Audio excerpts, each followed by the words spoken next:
views expressed on this program are those of the producers and individuals appearing on this program and do not necessarily reflect the views of the Sun Prairie Media Center staff, its video service providers, or the staff and elected officials of the City of Sun Prairie.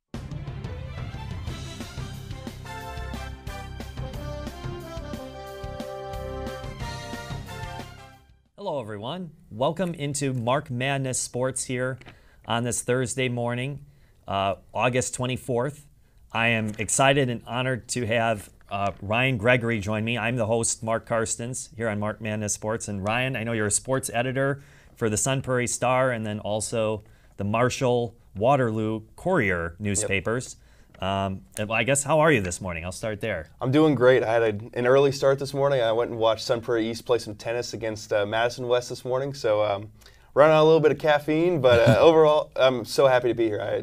I really appreciate you asking me. Yeah, Ryan, thank you so much for being here. I appreciate having you on this program as well. So I'll start off with talking about your role at the Media Center. So I know you have your own program you do here at the Media Center with two other gentlemen that are with you. And I guess if you want to touch on that program a little bit for listeners. It's a lot of fun that we get to do this.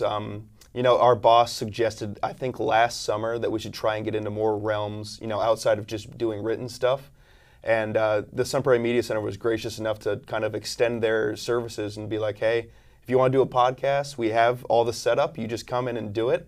And thankfully, we were able to set up that relationship, and it's been so much fun. I work with Callahan Steed, who covers, you know, McFarland, Monona Grove, Cambridge and Deerfield, and then Peter Lindblad, who covers Wanakee, DeForest, Lodi, and Poynette. So we, with myself covering the Sun Prairie schools, Marshall and Waterloo, we're kind of able to build this web of kind of covering all the Madison suburbs when it comes to it. It's a catch-all when it comes to if you need to know about what's going on in kind of any of the sports. Like our little 30-minute podcast is a perfect little, you know, introduction to it, and then we kind of lead you into the stories that we write about. So it's been so much fun to kind of explore with that, and they set up video stuff for us to do as well, so now we're recorded visually as well as audibly, so it's been just a really cool experience doing that podcast.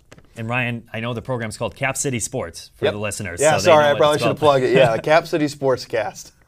Cap City Sportscast, so for the listeners. So you know your name of your program to listen on the Sun Prairie Media Center app, and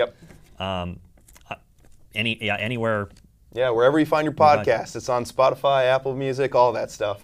Well, thank you for sharing, Ryan. So I want to ask you more about sports media and kind of when you got into it and what kind of got you started in that. And I know you have a paid position, obviously, as a sports editor for the Sun Prairie Star and then the Waterloo, Marshall, Courier newspapers. Yes. But when did you kind of begin doing that? Yeah, so I was super into sports when I was in high school. I played football, baseball, basketball, hockey, you name it, I was playing it. But I have some pretty bad knees, and when I was 16, I tore my ACL, MCL, meniscus, and patellar tendon at the same time. And so right then, it kind of clicked for me. I was like, sports aren't going to be forever, but I would like them to still be part of my life. And I did pretty well in my English classes in high school, and so I was like, maybe I can just write about sports. And I was lucky enough that a school in-state for me, I grew up in Fort Wayne, Indiana, a school in-state, IUPUI, offered a sports journalism class. And so I never really had to decide what I was going to do because I knew from that point on I was going to go to IUPUI, study sports journalism, and pursue a field in it. And it's been great. It's taken me a lot of places. I've been to Lima, Peru to cover the Pan American Games. I've been to the Canary Islands to cover the Women's Basketball World Cup. And so it's definitely been a journey to lead me to Sun Prairie, that's for sure. But I've really enjoyed my last 2 years here, and I'm looking forward to year number 3. Well, thank you, Ryan, for sharing. I was going to ask you about kind of sports that you've played and stuff in high school, but you kind of shared that and things you've played throughout your years. But maybe who's your favorite athlete in any sport? Oof. You know, in the past, it was certainly Walter Payton. I mean, always the guy that I looked up to, seeing his highlights as a lifetime Bears fan. You know, there's no one else that you look up more to than Sweetness. But, you know, currently I'm a huge fan of Eddie Jackson, the Bears safety. He's kind of been my guy since they drafted him. But, you know, also as a Bucks fan and kind of to pander to the Wisconsin audience here, can't not say Giannis. Just one of the most exciting basketball players to ever play the game and just plays so athletically and so freely, and he makes it look so easy. I really love watching him too. Yeah, no, those are great names. So thank you for sharing. I guess anything, if you wouldn't mind sharing. I know you kind of touched on some a little bit, but educationally, background. I know you said you went to school in Fort Wayne, Indiana. You said IUPUI was in Indianapolis. I'm from Indianapolis. Fort Wayne. Yeah. Okay, you're from Fort Wayne. Yeah. Got it. With sports journalism, it's so much, having to go do it yourself. So they just take us to little games around town, like, the Indiana Fever, the WNBA team there. I covered a lot of games for them. They have a lower level professional hockey team that I covered a lot. Just kind of, getting your feet wet type stuff. That was a lot of fun to do as well. Well, thank you for sharing, Ryan. So let's get into Sun Prairie sports and some Madison area sports here. So the first week, Sun Prairie West had a nice win over Madison East, 43-7. I don't know if you got to see some of that game. I was there. Oh, you were there for that one. Okay, Ryan. I can be the in-depth if you want the step-by-step breakdown. I was there too. So. Oh, yeah? Yeah, I was. Yeah. I did color commentating with Steve Sabaki for that Madison West game. Yeah. Or Sun Prairie West game, excuse me. So Sun Prairie West, I know Ian Ackley had a great game, had an interception for a touchdown in that one. He also had a rushing touchdown. Yeah. So he was kind of one of the stars of the game. And then I thought another star for Sun Prairie West was Keon Competent, the running back.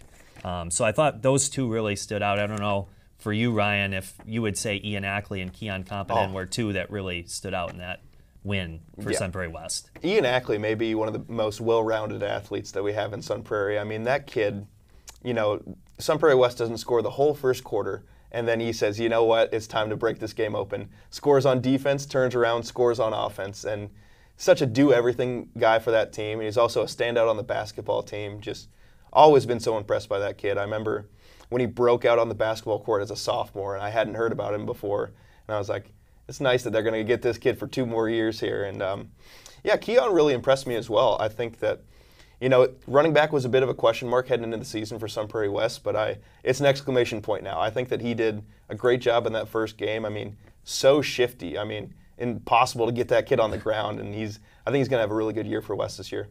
Well, yeah, thank you for sharing, Ryan. So, yeah, I think he will as well. Yeah, so, totally. But what do you expect with the matchup this week for Sun Prairie West? They take on Madison West. What do you expect in that West-West matchup? It'll be at home for Sun Prairie West, and a game, too, where beforehand there's going to be a dinner, and I know the Touchdown Club's getting recognized and things like that. So a big game for Sun Prairie West here in week 2. Yeah, I think if the Sun Prairie East game was any indication, it is a much improved program for Sun Prairie West from last year. Because, last year it took a last-second touchdown to hold off a comeback from Madison East. And so the fact that they were able to beat Madison East so succinctly last week gives me a lot of confidence that they'll be able to handle Madison West pretty well also. Because another team that they beat last year, but was probably closer than it should have been. But I think that, another year with Coach Josh O'Connor under his belt and kind of all those guys buying into the program, I expect them to, handle business this coming Friday. Yeah, same. I expect Sun Prairie West to win this one. And yep.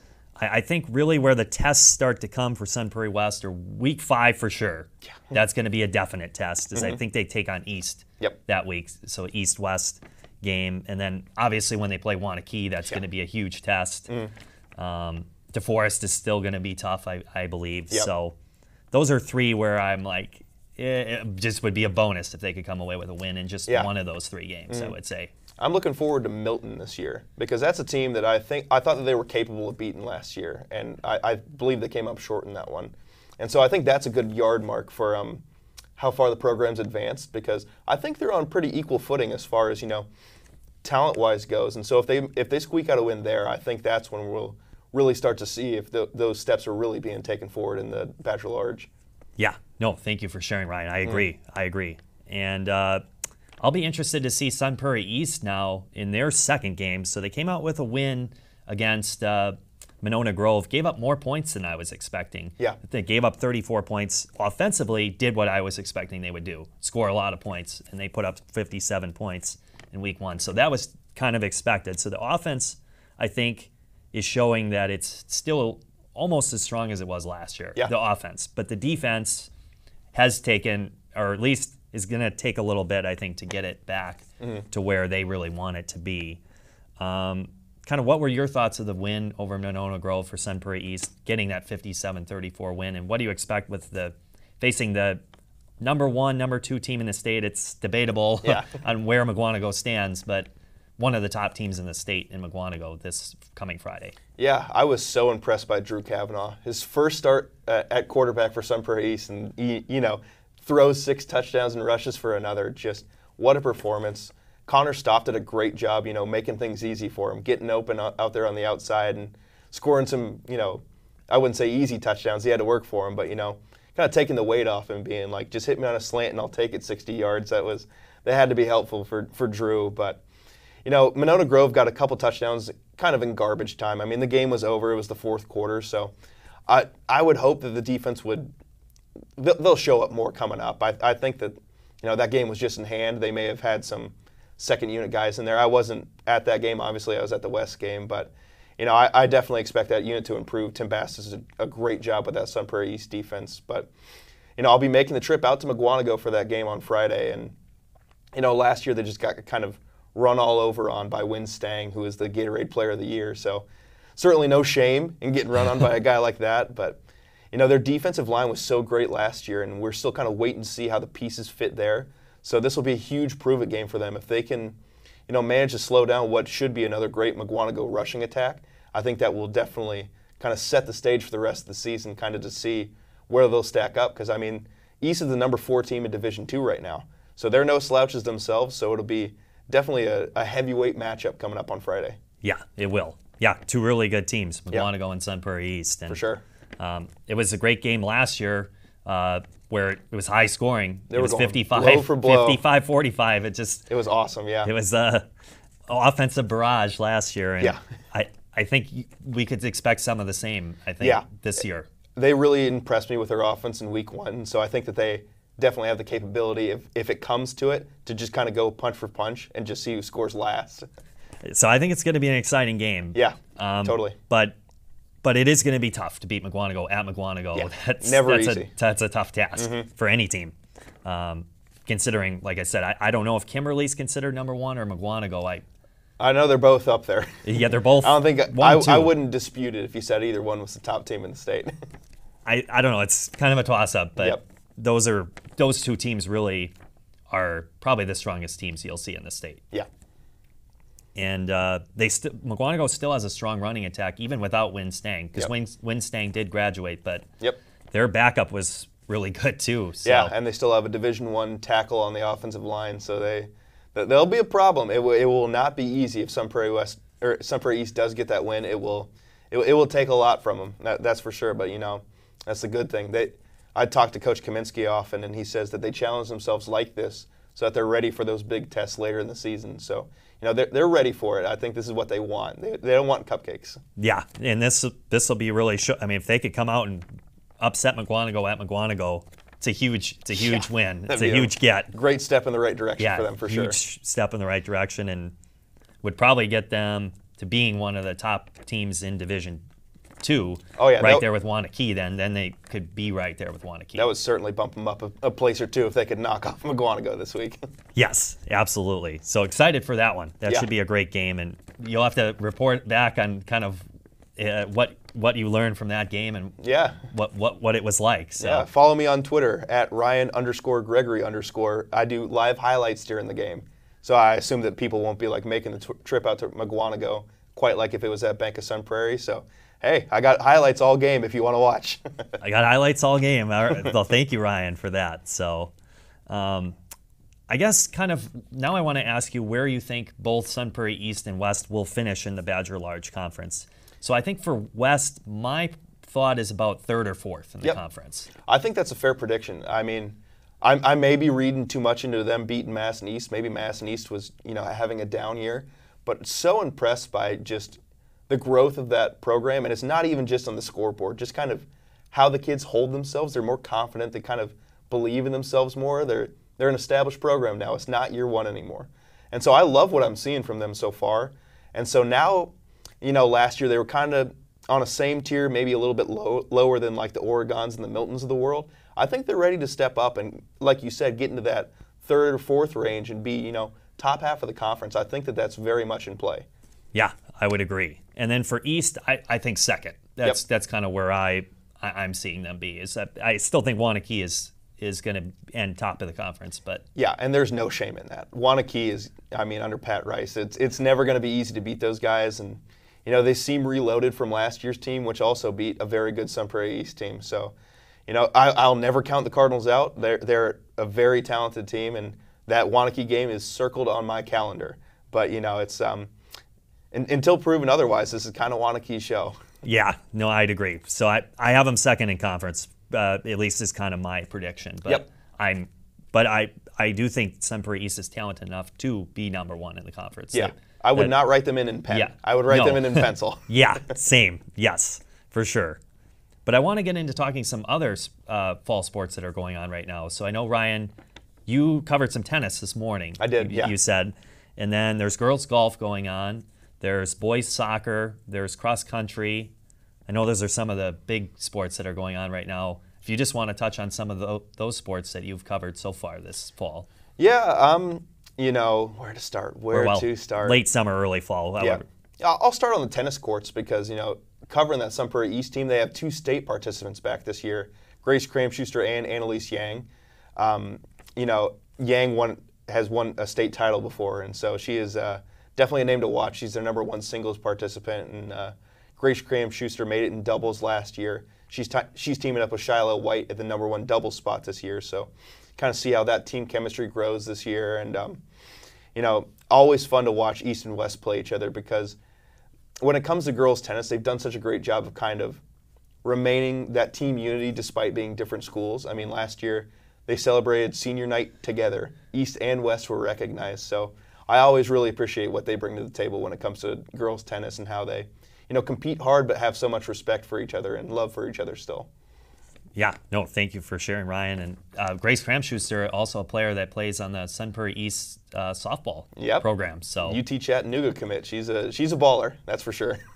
Yep, I did read about that. University Chattanooga commit for softball. So this will be her senior year for tennis, and then so this will be her last year for tennis, and then also this coming spring will be her final year playing softball. Mm-hmm. Yeah, I mean, that senior class for the softball team is going to be fun to watch. With her and Taylor Baker, I mean, I expect another run at state. Yeah, same. No, it'll still be a great program and great team that Coach Olson will have. And totally. I think Coach Olson, I mean, she's just a great coach. They'll continue to be good under her as long as she coaches, I think. Love Jamie. She does a great job with that team. She does. I agree 100%.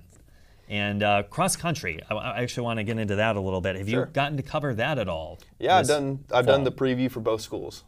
Yep, and everybody's got a state participant coming back for both East and West. West has got JoJo Noss, and then East has both Shayla Ehlert on the girls' side and Jonah Marshall on the boys' side. So, even with the split, they were both so deep last season, and it's the same thing going on right now.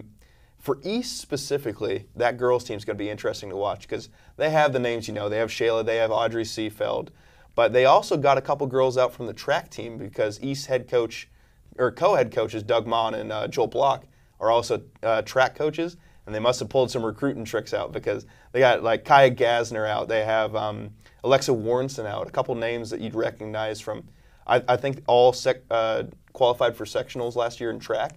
Now they're trying their hand at cross country, and so really excited to see what happens there. And then like on the boys' side for East, Pat McRoberts is back, Drew Pearson, a lot of other names that you recognize. And so East has got a ton of experience, and West, when it comes to their girls' team, a ton of experience coming back behind Nas as well. And so, I expect both of them to really hit the ground running this year. I think that we could see a lot more Wolves and Cardinals at state this year. I think that it's a very reasonable expectation for them. Well, yeah, thank you for sharing, Ryan. And I actually want to get back into talking about girls golf, touching on that a little bit. So have you gotten to cover that at all, and just some players that maybe have stood out from that if you have seen? Yeah, I watched them take on Verona in a home meet at Prairie Pines, I think, last Tuesday. And it's still pretty early goings. I mean, they were both hit pretty hard by graduation last season. I mean, obviously West had the Royal sisters as well as a very talented Rebecca Perko, and so I think all three were all conference, and East loses both Lucy Stry and Margot Rold, I believe is her last name. Oopsie. But, a lot of breaking in new competitors for both East and West. But for East, keep an eye on Stella Summers. She is a freshman, and she has been golfing like their number one all season. And then on West, Eva LaRoe has been one of their best golfers this season. And so I think the focus of this fall is, the future's bright because they have some freshmen that are absolutely killing it both on East and West. Yeah, thank you for sharing, Ryan. And any other sports that you want to talk about that we didn't really get to covering? I think we kind of touched on a lot of the major fall sports that are going to be going on. Yeah. Well, boys soccer, maybe a little bit more. Yeah, boys soccer, at West they were hit, another team that was hit pretty hard by graduation. 11 seniors kind of helped them be immediately good in 2022. But, Coach McIntosh is still pretty fired up about that squad. They have some pretty good midfielders and pretty good attackers. I mean, they have Danny Worrell back on the attack. Paul Franks, who doubles as West kicker in football. He's also one of their best attackers. And a lot to be excited about with West, but they're breaking in a new keeper, as is East, who had first-team all-conference Carson Ganter leave. And so, another team with a lot of question marks, but, East has Lucas Albright. And so he's been starting on varsity since he was a freshman. So we'll never count that team out when they have that kind of talent. But, East got the best of West last year when record and everything else would show that West was the better team. And so I'm very excited to see that rematch this season because I know both of them are fired up to be playing each other again.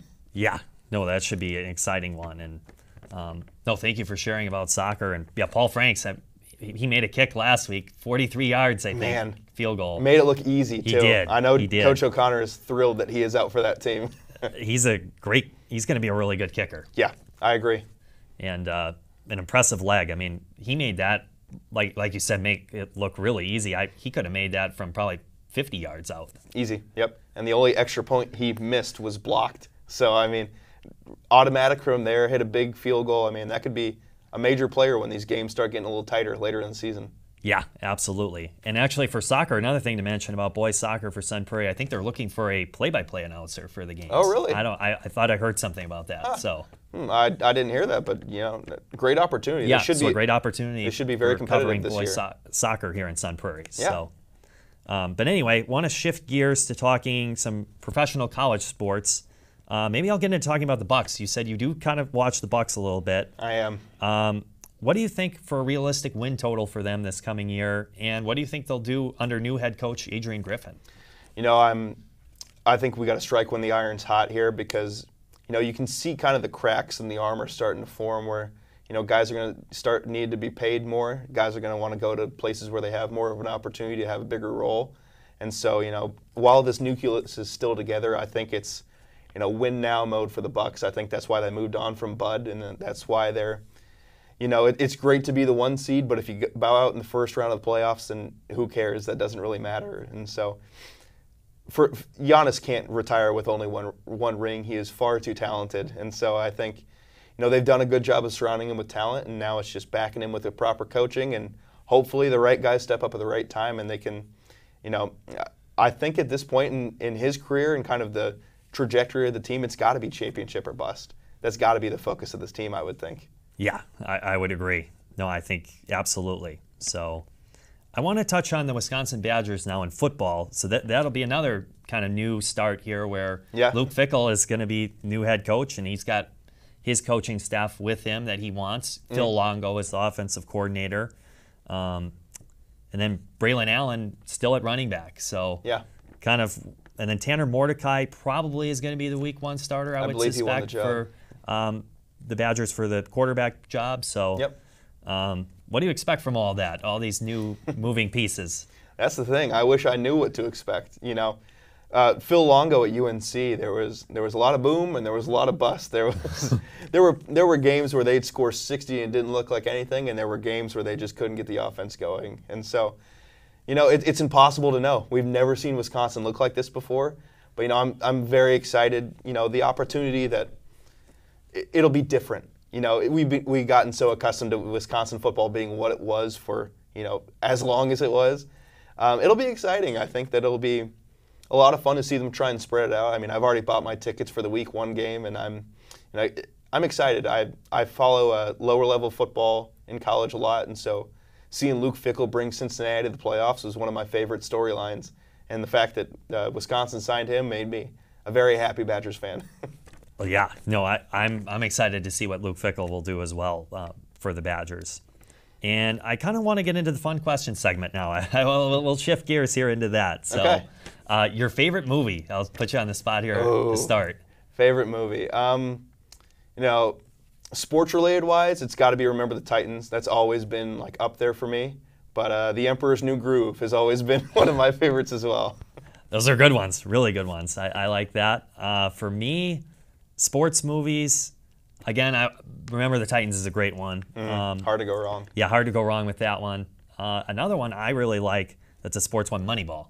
Oh, Moneyball is awesome. A little with Brad Pitt. Yeah, a little window into how it goes. The first time I watched that, I was like, "This is the best movie ever made." So that one's really good, I think. And then just for a non-sports one, I really like Pursuit of Happiness with Will Smith. Oh yeah. I don't know if you've seen that movie. I've seen that. Yeah, it's a great movie. So that's a really good movie. Your favorite TV show? Oof! I just finished Breaking Bad with my girlfriend, and I think that's certainly up there.